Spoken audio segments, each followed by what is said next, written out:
Hi there, I'm Saxton Rose, and right now I'm preparing to play Stravinsky's Rite of Spring in a few weeks with the Winston-Salem Symphony, where I'm principal bassoon. So I thought I'd share a few thoughts about the solos and some tips and practice strategies if you're working on it. Let's check it out. Obviously, the opening can be pretty scary. It's crucial you don't bite and pinch for the opening high C. I know that's easier said than done. I think about keeping my upper and lower teeth far from the reed with a very relaxed embouchure. I also think about starting with vibrato. I don't actually begin with any vibrato, but to use vibrato, I need to use an open embouchure and throat, so thinking that way before beginning the note helps me stay open and relaxed.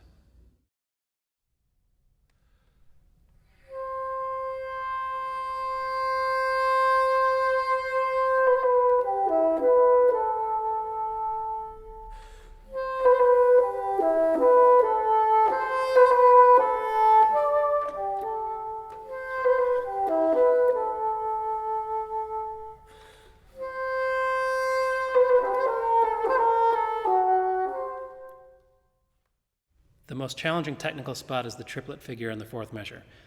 The key to playing it correctly and with ease is to fully understand the rhythm.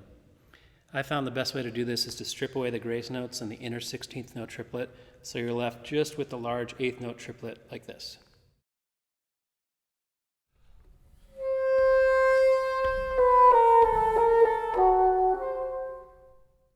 Next, you add in the 16th note triplet like this.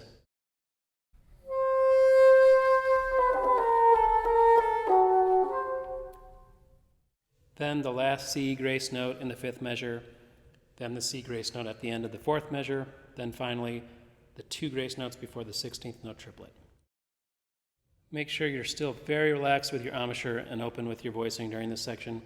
If you bite, the B's can be very sharp, and slurs from B to G are less likely to come out. When we come back in after the fermata in measure 6, we need to play more or less in tempo, especially beginning in measure 8 because we have the clarinets playing with us. When we reach the held A natural, I like to get out of the way, playing softer and without vibrato there, to give the English horn room to play their solo.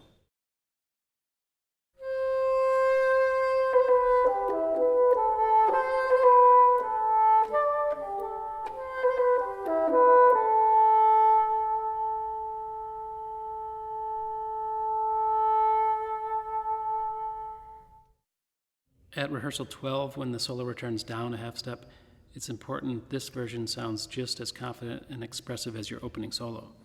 Don't neglect it in your practice. And of course, the last note of this solo in the fourth bar of 12 is an A flat. In the score, in some parts, it's an F in tenor clef, but that's a mistake. Stravinsky corrected it in all the recordings he did. All right, there's so much more to talk about with this monumental work, of course, but those are a few thoughts. I hope it helps.